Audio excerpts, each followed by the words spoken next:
Hello, and you're listening to FPcast, the podcast for fruitless pursuits where we bullshit about the week in pop culture. I am Luke. I'm Jacinta. And this week we're talking about... movies, television, collectibles, video games, comics, books, board games, and more. Beefcake. Beefcake. There's so many things that you could have said for Last Jedi, which is what this episode is about, and beefcake. I know exactly where you're coming from. Well, look, it was some uncomfortable imagery that has stuck with me, above and beyond many other things in that film. So, no, wet, oily beefcake is where I'm starting off with. He's kind of a monster of a man, isn't he? Yeah. I always thought of him as a scrawny, gangly thing, but he's not. He's as wide as he is tall. It's that sort of proto-Vader thing definitely going on there. Yeah. Slab of a man. Yes. Not how I thought this intro to my most anticipated film of the year would go, but here we are. And that's the thing. It was a film that was full of surprises, right? Yes, it was. You didn't always know where it was going. So it is December. We are talking about The Last Jedi, which we have finally seen. Considering that the other news is kind of dwarfed by this week, I feel like that's what we're going to talk about. We're going to talk Star Wars. And if you're willing to listen to a full episode talking about Star Wars, then I assume you've already seen it or are about to see it. So because of that, we're definitely going full spoiler mode. So do not progress if you have not seen the film, because from this point onward, we're just going to be talking about Star Wars. So if that's not your bag, you might want to give this one a miss. Merry Christmas. We just gave you some of your time back. What a treat. So, spoilers commence pretty much now, right? Star Wars, Last Jedi, Episode 8, Rian Johnson. I'm going to open this by saying that despite the fact that I've looked forward to this movie a lot, and in our quieter weeks I've been thinking, well, this is great, we've got Last Jedi coming up, I can't wait to talk about that. I am really not looking forward to reviewing this, and I'm kind of reluctant to share my thoughts. And the reason is that I think for a story that's sort of been around and part of my life for the last 40 years, being born in 76 and this being a big part. And something I really look forward to at the end of the year, something that is, just as big, if not bigger than Christmas for me. And it's not just the experience of the movie, but sharing it with friends and buying the stuff and doing all the things and being excited about the books and everything else that comes out around this time. It almost becomes like a very personal experience. The idea, once we hit this point where everybody starts talking about it, and then of course you get the contrary opinions and everything, anything that kind of harshes my buzz, I'm just not engaging with at the moment. So I don't know, I just feel like this is something that is really quite personal to me, that I really love, and I don't expect everyone to feel that way, but I just kind of want to enjoy it myself and not put up with all the usual nerd bullshit, which is starting to happen quite aggressively, I noticed today. Yeah, I wasn't surprised, but in a way I was kind of surprised that the Rotten Tomatoes score is at like 50% or something crazy like that. For users? Oh, really? Yeah. I think it was 53% or something last time I saw it. Yeah, it's weird. I heard someone say nobody hates Star Wars more than Star Wars fans, and they've proven themselves for that to be true this time around, I think. I haven't read their comments. I've been kind of staying away from everything, really. Yeah, and I don't think I will. So this isn't going to be a point where we're setting out to defend against anything like that. Like if some of the things that we talk about, like I know some of the things that I talk about that I really like about this film, if they're things that people don't like, that's just going to be a coincidence. I'm not setting out to actively defend that. But I find I'm not very tolerant on Facebook as it is. Like, as I get sort of older, people's Well, it's not even like opinions. Like, it comes down to statements. Like, if somebody had said, oh, you know, I didn't enjoy that as much as I thought it was, or yeah, no, it was good, but it's not one of my favourites or whatever, that's fine. But there's already, even through friends, I'm getting those really edgelord posts of the new Star Wars sucks, or Star Wars is actually bad, and you're fooling yourself into thinking it's good, that kind of stuff. And I just got no time for that. If somebody is a Trump follower, they're just gone. Somebody anti-gay marriage, gone. And criticising the new Star Wars in their edgelord posts, I'm just unfollowing them from my feed. Which is nice. It's nice to get your feed kind of happy. Yeah. Because, there have been some, like, crazy just attention-getting, Star Wars sucks. No opinion, no reason, just, yeah. But fuck, okay, I loved it. I really loved it. I've seen it 3 times now, and I had a really great experience. I mean, that first time is just a wreck, isn't it? Especially seeing it at midnight. You're just trying to piece it all together and go, what the fuck are you guys doing now? And what, you're questioning every choice. And but after that, I've settled in and just really enjoyed it for what it is. And I really love a lot of the choices in there. So I am a big fan of the film, and I think Rian Johnson's done some pretty courageous things, like in the sense that he's made a film that feels very Star Wars, but at the same time introduces imagery and shot styles and things that we haven't seen in Star Wars before. It hasn't just followed the same familiar beats all the way through. Has taken risks, but at the same time, it still feels like a part of that universe to me. And I think the fact that he was able to surprise people, and that the film is about failure in a lot of ways. The fact that all of these plans that the heroes did, all these, because the heroes are always doing these plans that have a shot in a million to succeed, and always succeed. The fact that everything kind of goes wrong in this one, I really enjoyed. That's kind of a theme of that. Because we were talking about this with Suzanne, Holdo's plan is the only one that really works, isn't the whole Rose Finn plan goes nowhere and just makes everything worse. Well, yeah, really. I saw a tweet or something, someone saying that Finn could have literally stayed in a coma for the entire movie and nothing would have changed. Yeah. And I'm like, yeah. Except for the lesson that they learned. And that was the thing, that they learnt about preservation, like standing up to things to a point, but being able to step back and not do that like gung-ho cowboy action hero reckless thing where everybody dies doing the hero thing. And I think that's interesting. Like, that's an interesting perspective from a Star Wars. Interesting that you have and like Yoda says to Luke that failure is one of the biggest teachers. And that's what this film is about. Like, Poe fails, Finn fails, Rey fails, Kylo fails, everybody fails pretty much. But they all are kind of wiser at the end of it. Now, look, there's so many things in this film that I think are like, oh, shit, like, this is really cool. We can talk about how cool this is. But I think one of the things that I really love about it is the messaging. I think it's a very, politically very 2017 film. I think some of that is maybe coincidence, and happy coincidence, because I know it would have been started a while back. I love Carrie Fisher as the centre of this film. Please jump in at any point to... Are you sure you want me to? Yeah, I do. I know you didn't love it as much as I did. No, I did not. No, that's fine. I can talk about that. Yeah, I think... It's funny, I've been reading so many articles and everything, and I agree with everything that's been said, that the choices are good, and I like that everything's been shaken up, and I like all of that on paper, but I'm sitting there going, I feel nothing for this film, and it started out so well, and I loved that the action sequence and the moral choices and all of that sort of grey area thing. And then the movie just comes to this screeching halt for me on Sad Jedi Island. And even though there are great moments that follow that, it never really gained a momentum or a push or something that I was super engaged in, really.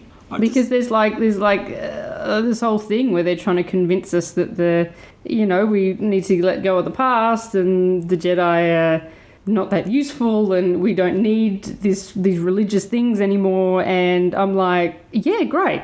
And then the movie spends another hour explaining that to me, and I'm like, no, it's okay. I'm on board with this. This is great. Let's go with this. I don't know. I felt like it was belabored on that point for me, and I feel like there's definite parts in the film where I know I will enjoy this film a lot more when it's on DVD, and I can maybe skip some bits that I didn't like quite as much, because there's great stuff in here. But I was finding that, especially seeing it that second time, the stuff that I wasn't interested in was such a chore to get through, and the stuff that I was interested in didn't have that impact of, like rewatching scenes in Force Awakens or something like that. I was sitting there before that second screening going, but like what moments am I really looking forward to this time around? And really it was the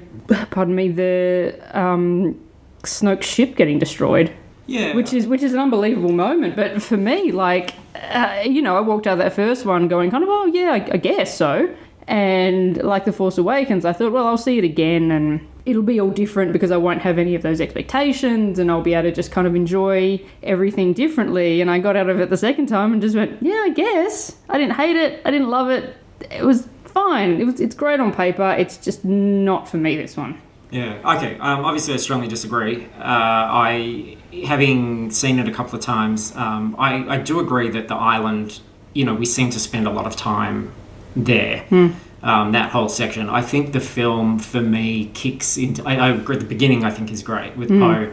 I think the film really kicks into gear when she goes down into the underground, down the blowhole into the cave. Because I think after that, you've got her confronting Luke, you've got her leaving, and then you've got that escalation of the big Snoke fight and Laura Dern doing what she's doing, and then the segueing into the crate stuff and the Luke stuff at the end. So I think once it hits that, it just rockets along from that point, with the exception of maybe like the scenes that I thought my toilet breaks are the Benicio del Toro,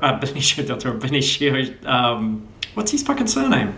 Yes, Del Toro. Yeah, Del Toro. Yeah. His scenes, they're the ones that sort of drag for me, but otherwise I'm kind of there. I've thought a lot about that island stuff, and I do actually think to some degree there's quite a economy there. I understand that they're there a while, but I think when you watch every sequence and you look at what are we learning about the characters, how is this advancing, I think it's all pretty important stuff. Like if I was going to suggest a big edit for this film, it wouldn't be that. It would probably be the Canto Bight stuff and the horses and all that kind of thing. All that stuff felt very prequels. Felt very Harry Potter to me when they're racing through on the horses through all that. It looked like with all the string lights and everything. They're in Diagon Alley or something. And even just the palette, that sort of warm orangey browns and but I do like all those sequences. I mean, and when I'm watching it, I do think there's a lot there to kind of enjoy, and I can see the reasoning why they have each thing. I like what Luke's talking about and the progression of that, because it's something that I think you could apply to a lot of religions, like that sort of importance that they put in it, that if we don't exist, the people that talk about it, the wonder of the world ceases to exist, which is completely untrue. And I like his perspective, and I like that. I should have turned my phone off. I like the fact every week. Yeah, it's a trope, and I like the fact that he addresses the failure, and he actually ties in the prequels, which is Force Awakens was very frightened to do that, but he mentions Darth Sidious by name. So even things like Rey, using the lightsaber again, it's all entraining with that. It's all foreshadowing for what's going to happen. So that we're not saying again, oh, how come she's so adept at this stuff? Like when she's going to fight with Kylo later on. Like we get to see all that stuff there. And I think even then he manages to lift everything with a little bit of humour or a little bit of a joke. You need that progression as well. Like I think the emotion for me, and my favourite scene is definitely Kylo and Rey with the Praetorian Guards and the conversation that happens there, you need to earn that emotion. And it is a circular movie. All the stories are circular, and things tend to happen in threes in this story as well. You get the flashback to Kylo 3 times from 3 different perspectives. You get 3 different interactions with Kylo that Rey has. And you need that build-up, I think, in order to justify what happens later. And a second episode is usually your exposition-heavy one. People had so many questions, and you wanted to see how that was going to play out, and we hadn't seen Luke for a while. And I really like what they did there. I like that story. I love, I love how Rey's narrating her cave experience, and then you see her and she's wet and upset, so it's fresh. She's just come out of it. And the fact that you assume when you see that shot that she's talking to Luke, and then you see she's talking to Kylo, and I love that. You realise with, some economy there, just you arrive at that conversation late, just how their relationship has progressed, and I really like that. I really like that aspect. I really felt for those characters. Going back to what I was saying about Leia and the messaging that I really love here, and I've not seen it in a film before, especially a film that has this many eyes, is she's like this strong feminine presence. And the relationship with Poe for me is just amazing. Because I haven't seen a film call out this idea of just because you're the loudest, most confident, authoritative, sort of brash, know what you want to do, you've got the plan thing, doesn't always mean you're right. And we are so conditioned when watching a film like this, when a character like Holdo comes in, who are already assuming and judging is too off kilter because she's got purple hair and she's wearing a dress and she's not in military clothes, and of course Poe's going to know more than she does about this stuff. We're conditioned to thinking that she's wrong. And the fact that this movie turns that on its head, like I love Leia coming through in the medical gear and shooting Poe, that was really unexpected, but still having affection for him. This is a film that puts forward that the hero's not always right, but doesn't turn them into a douchebag. Like, it does it with a character that we really like. Poe's really endearing. He's a great character. It's not something where it goes, the women were right, this man's taking a fall and he's a dickhead. And I don't think there are many things that do that. He doesn't really suffer any consequences, though. Ultimately, he does some pretty fucked up stuff, and by the end of it, he's sort of back exactly where he wants to be. I don't think...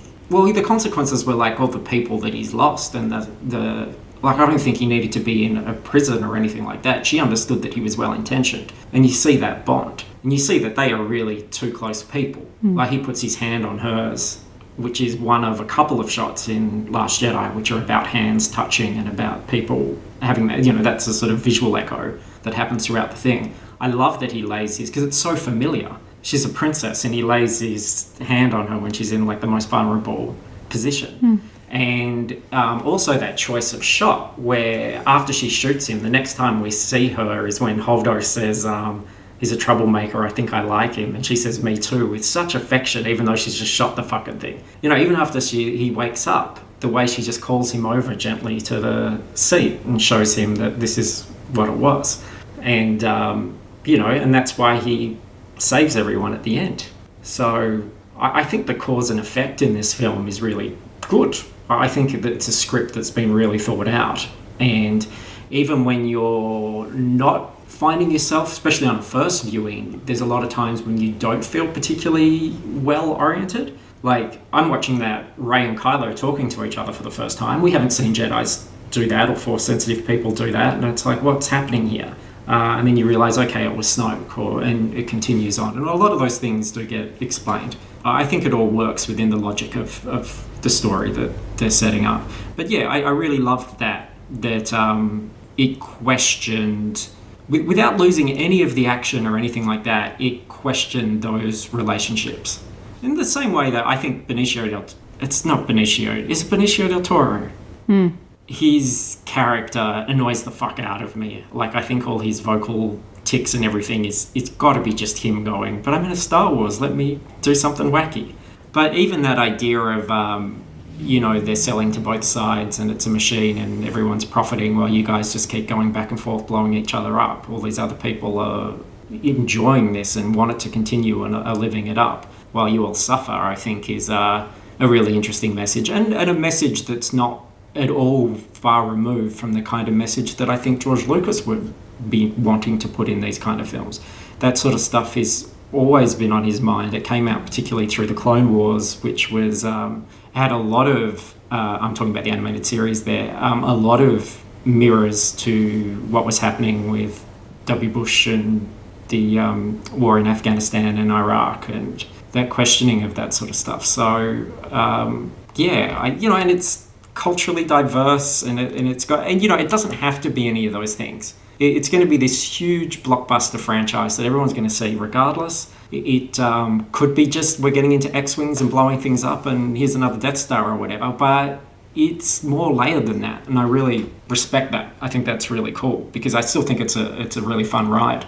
And there's just so many shots and bits that I just adore, like Paige with all the bombs falling down around her, and of course that Laura Dern, the ship going light speed, crashing through the Snoke ship to silence, or that slow-mo shot of Rey and Kylo going back to back as all the Praetorians swarm in around them, and then it going into fast motion as the music kicks in.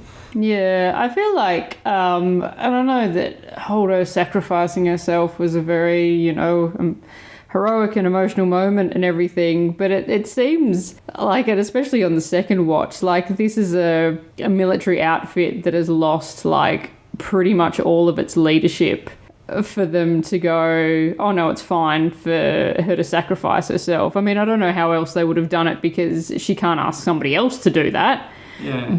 And especially knowing that we're not going to be having Leia going forward very much. She'll be in obviously episode 9 a little bit. Like, wouldn't Holdo have been amazing to continue on with Holdo, knowing that she has that sort of prickly thing with Poe, and then seeing how that develops on, and having, and I know people will go, oh, well, you're just replacing one woman with another woman, but like, what a great character though, and to have her just wiped out seemed like a waste. I liked her and I wanted more of her, and then she was just gone. But you've got to do the biggest thing for the story. I respect him doing that and writing, because if you're just saving it away for, or maybe let's not have a big moment now, maybe we'll have a big moment in episode 9 instead, or, let's wait 2 years for the big moment. I don't see the satisfaction in that. I'm not saying not do the moment. Like, it was a great moment, but it just seems a waste to waste that character. I don't think it was a waste, though. I love what she did, and I love that when you find out that these people are cast in a Star Wars film, usually it's quite disappointing. Terrence Stamp or Bruce Spence or anyone like that who was announced in the past, and they do a speech or something, or they appear in the, Bruce Spence was Tion Madon in Revenge of the Sith and just greeted them when they arrived at the sinkhole planet. They don't normally have a role, and you sort of look at her, you look at those shots of her, and you can't imagine where she's going to go. So the fact that that character has a big arc and a big moment, and she makes a decision really early on that she doesn't feel she needs to justify to anyone else. She doesn't need to justify it to Poe. She's not getting a consensus. She's making the decision to send everybody out, and she must know at that point, when she's making that decision, that the ship has to continue in order for that to work. So she's taking on the consequences of her decision. And I think if we were seeing any kind of military movie or whatever, you would see that. You would see the person that made the decision who was in charge of the ship going down with the ship. So I think for her to then give it to somebody else, and Leia even tries to dissuade her. And I love that little bit of dialogue as well. There's so much wonderful meta stuff with Carrie, where they both say, "May the Force be with you" at the same time, and Carrie says, "You go, I've said it enough." Yeah, and they let it go. And it's something that I think, from a story perspective, it's something that Poe understands. He understands that's an act of heroism, that it reflects what happens later with Rose and Finn, where she says it's not about killing what you hate, which is what Poe does at the beginning. It's about saving what you love. and she sacrifices not everybody else like Poe did in order to get his goal. She sacrifices herself to save everybody else. So her action echoes the information we get later on. And I think the script does that all the way through. Like, you have those main sort of themes that the characters talk about, and you see it in practice all the way through. And she's a total example of that, and everybody saw it, and the characters are inspired by that in the third act. So I think she's, really crucial. And I'm bummed she's gone too, because she's awesome. But I didn't expect to come out of this going, oh, I fucking love that character. And I did. And if they can bring in us another great character later on, all the better. Because I think that's interesting going forward. Well, who does take Leia's place? Because you're right, she's going to have to be, if she's got a limited role, she's going to have to be replaced. It'd be boring if they just step Poe up. Like, that'll be a boring choice. And it's tricky because, I don't know, maybe he's got the wisdom now to do that after this. But no one's left. You know what I mean? Like, once Leia's gone, he's it. Yeah. Really. So it's the obvious choice, but is it the most interesting choice? Well, I mean, they've had their hand forced, really, by Carrie Fisher not being available. We did so much speculation about this film, and I don't think any of it came to fruition. I think that it was such a surprise that I almost feel like speculating on that the next one is it could go anyway. I know it's J.J. Abrams who's generally safer, but with the success of this and with Rian Johnson's contributions, I just can't imagine him not being involved if needed. I'm sure those two guys are going to sit down and really hash out, what's the best way for this to go. I think there's some threads that will be picked up. I'll be very surprised if the Knights of Ren don't feature in it.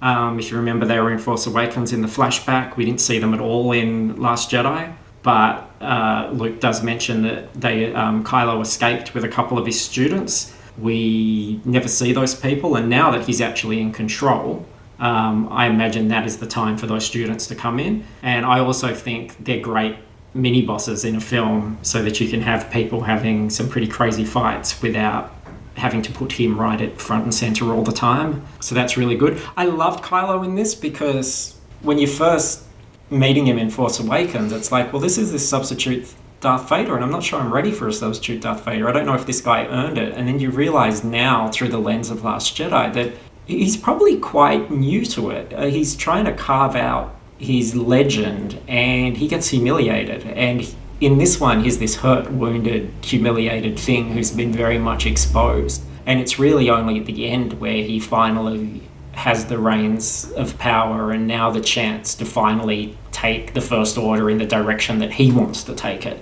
not just as a servant through somebody else. And I think that's the interesting question as to what happens next for him.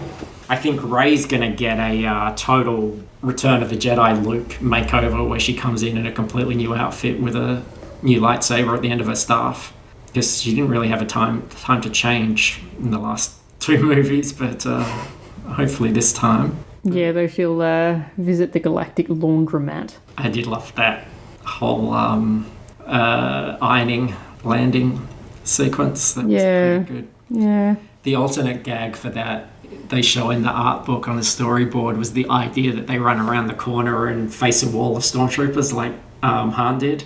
But then you realise they're all empty suits on racks and they all get slide along out of the way.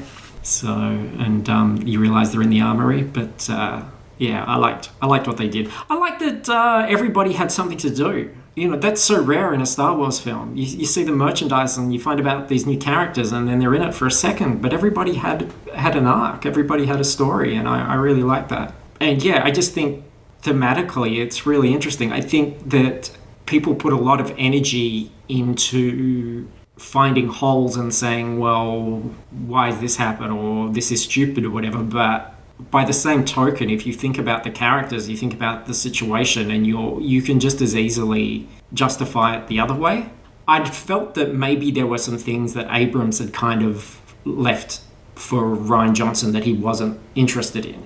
Like, you see Luke in that outfit when we first see Luke, and you think, well, why the fuck is he wearing this? Why isn't he wearing the thing that he wears most of the time? Like, because he doesn't want to be a Jedi. So why is he wearing this robe? But then you realize later on when he puts it on to burn the books that he puts it on if there's any sort of sense of ceremony. And here is a guy that's been isolated on an unfindable island, and he's just been aware that a ship's landed. So he's put on his best duds and he's stood nervously up on the top of the cliff waiting for this thing to approach. And it turns out not to be the thing that he was thinking it was going to be. And he leaves in disappointment. And then that makes sense. But I think the internet is always quick to go, oh, so he just stands on a cliff all day looking, you know what I mean? Like, whereas you can just as easily think about it the other way. And the film doesn't, like, Star Wars has never given us all the answers. When we left, when Suzanne and I saw it and she loved it, we're walking out and this guy, sort of early 20s, he's talking to his dad, and the first thing he says as they get out is, they didn't even show Rey leaving the Snoke's place, they just said it in a line. And his dad's like, what? And then he says it again, like he's really sort of pissed off. And I'm thinking, you just saw this film and you came out of it and that was what was on your mind? Like, you didn't have any sort of experience beyond that? And I hate that sort of thing where you feel like people are going, oh, I noticed the thing. I'm smart. I'm going to tell everybody about that. And it's just fucking tiring. And it happens with all genre films. Or another, lady comes out, like, they were wearing Star Wars. Oh, I wondered when that was going to end. And it's like, you're so basic. Don't fucking go, like if you can't see a movie that's longer than 2 hours, don't. Or wait till it's on Blu-ray or something like that. Like, that was the same with Blade Runner. It was the same with so many things. It's like, fucking know what you're signing up for. Yeah, I find that crazy. But that said, I would hate to focus on the negative because the experience that I've seen at the cinema, particularly midnight and the day after when Suzanne and I saw it on the Thursday night, that cinema was a buzz. Like, I don't mean the actual, just the theatre where we were sitting, but the whole complex was full of people wearing Star Wars stuff, families, men, women, all different ages wearing Star Wars shirts, women with Star Wars handbags, and people just, you could hear just people excitedly talking to each other. And I was thinking, I haven't seen this sort of energy at a convention or anything like that. There's no other movie that does that. And I guess if it's polarizing and if it's pissed some people off, it's because they care and they're invested and it's just as important to them as it is to me. And they've had a different take on it. Yeah, like, I'm devastated I didn't like it. Like, I'm genuinely like, yeah, it's like ruined my fucking Christmas that I didn't like this thing. That's not the movie's fault, It's just I just didn't enjoy it or connect with it in a way that a lot of other people do. And I'm not here to shit on anybody's parade. That's why I've been mostly keeping out of the online discourse because, other people love it. Great, good. I want other people to love it. I don't, and that sucks for me, but that's it. That's just the way it is. That's true, and no matter what the movie is, I think that, rather than taking someone down for loving it, like, really, you ultimately got to be envious of that, right? Yeah, I am. Yeah. I am. I don't get to enjoy my fandom of the last 20 years this year, and probably not next year, to be fair, but maybe the year after. Why not next year? Because isn't this Solo next year? Yeah, but you don't know anything about it yet, so why do you think it's going to be bad before you even see anything? Because I don't want it. But anyway. Yeah, see, that's something that is strange to me. Yeah. Because it might be amazing. Like, we don't know. We haven't seen anything. But, yeah, Kenny opened my eyes to that when we, complained about the Netflix Death Note movie, which the Internet Hive Mind also did. And he was like, well, I haven't seen Death Note before. I haven't engaged with it. And I had a great time. I thought it was great. And it's not like, oh, you're a dummy. It's like, fuck, I wish I had that experience because that's what I wanted. I didn't want to waste... I didn't want to come out of 2 hours of my time going, oh, yeah, that was disappointing. I wanted to go, oh, wow, this is cool. This engages me. So, I respect that. I'm going to see it again tomorrow with another friend, and I'm really looking forward to seeing it through another person's eyes again and having that experience because it's something like that I love to share with friends. So, yeah, I don't know what... I mean... When you have all this build-up, it's like the Schrodinger's cat of movies, like even while you're watching it the first time. Like, it could go any way, and you're like, And as every choice is made, you're like, okay, that's what we've got now. That's kind of what we're stuck with. And then it's done, and that's it. That's what you're stuck with. And I appreciate that kind of pressure that's on a movie like this, because we often make those like food analogies. Like, you know, a movie's like having a meal. Like, if you don't like it, so what? You know, or if you like it, great. But you ate it and you're going to have other meals in the future. But I think that thing about Star Wars is, as you're watching it, you're going, this is going to be watched for again and again for decades. Like, every little moment people are going to talk about, analyze. You know, every time they go, oh, and here's Canto Bite, you're like, okay, that'll be levels in video games, that'll be in cartoons, that'll, you know, everything becomes set in stone and is completely unchangeable from that point forward. And I can see people having angst about that. But, and I'm going to do the sort of same thing. I'm not going to engage and try to push my opinion on people beyond doing this review here, which of course we were going to do. That, you know, if people are saying, oh, I didn't like it and this is why I didn't like it, I'm just staying away, because fuck them. No, they're entitled to their opinion. I'm just saying stuff because you're looking just pretty mellow there. Yeah, pretty chill. I mean, I don't know what else I can really say about it. It was, I don't know. I'm disappointed in how I feel in the film, but, you know, life goes on. And it was fine. And, you know, I've still ordered all the books and I'll enjoy it in my own way, but it's just probably not going to be the same way as everybody else. And that's fine. And that's no big deal. I feel like where the lady doth protest too much. That's what I hate about those conversations online, and the way that it colours the way you talk about something that we've both probably said multiple times in this last 40 minutes. Oh, but you know, they're entitled to their opinion, and that's okay, and that's all right. And like, we're still talking about a fucking Star Wars movie, you know what I mean? Yeah. Like, and that's all obvious stuff, isn't it? Yeah. Like, of course everyone's entitled to their opinion. We're not doubting that. I mean, people bring their own shit into a film and it will colour how they engage with that film. Like, you know, there's going to be the edgelord nerds who genuinely think that the Jedi are very important and think that the idea of abolishing Jedi is just the worst thing ever. And, you know, they're going to have a completely different viewpoint to, you know, some casual fan who has no investment in any of it. But they you know? Don't abolish the Jedi anyway. He says at the end that I will not be the last Jedi, and then it cuts to Rey doing awesome Jedi things. And it shows that she's got the whole library of books that they weren't destroyed. Oh, but she's a girl, Luke. They don't like that. I loved hearing Yoda talk about Rey. It was like someone from the original trilogy just suddenly came in on the Jedimeister.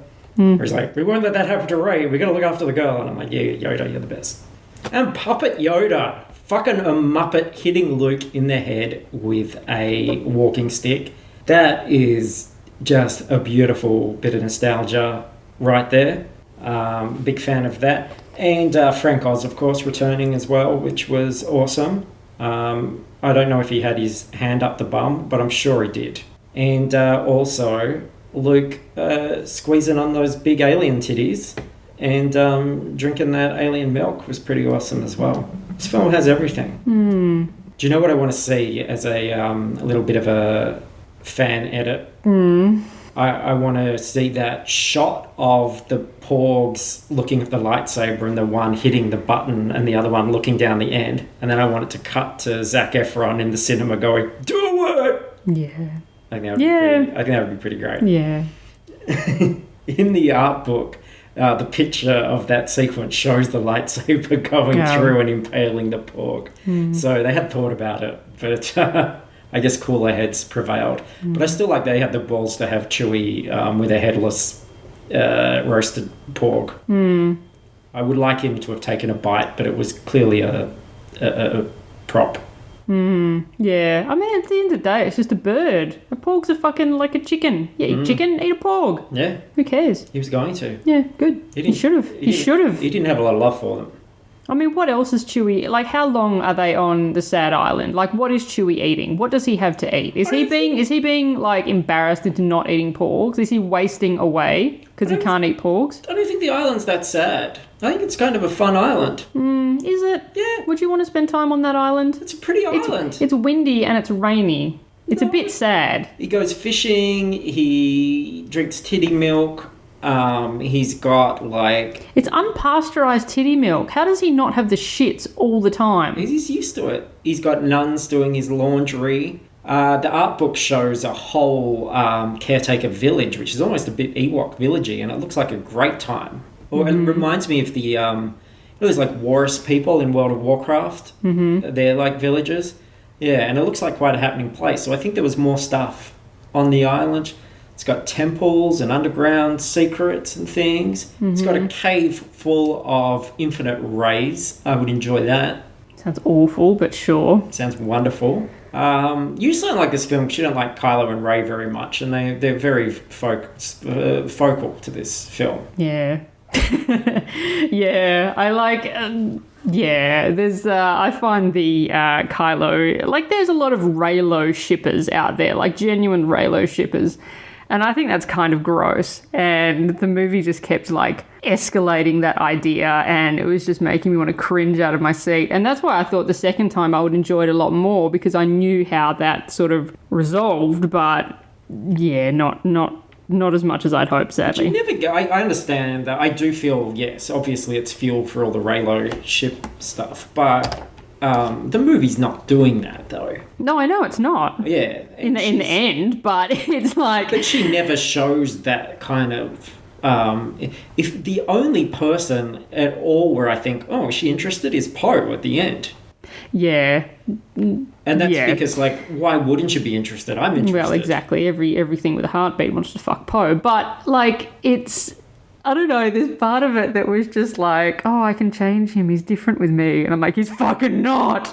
No, and she realises that. She realises that she was manipulated, and she makes the right decision. Yeah. And again, that's why I said I thought... that echo of Force Awakens too, where Force Awakens, you see them, they have the fight, and then they get split by the earthquake, the planet being destroyed. And in this one, you have them both fighting over the lightsaber, and then it gets split apart as they sort of go off in opposite directions. The same thing happens. But I love the fact that this film unpacks more baggage than I ever would have expected it to. I would be thinking that we're not going to see Snoke's destruction until episode 9. I would think this whole idea of... Because obviously when you're dealing with something like this, based on what we've had with Vader before, the question is he going to turn? Or is Rey going to turn? And people have been asking that a lot. And that... If you were doing this as a 3-act structure, the 3 films, that's your 3rd act. The fact that he unpacks all that, even before this movie finishes, where it's still got this whole extra section to go, the crate stuff.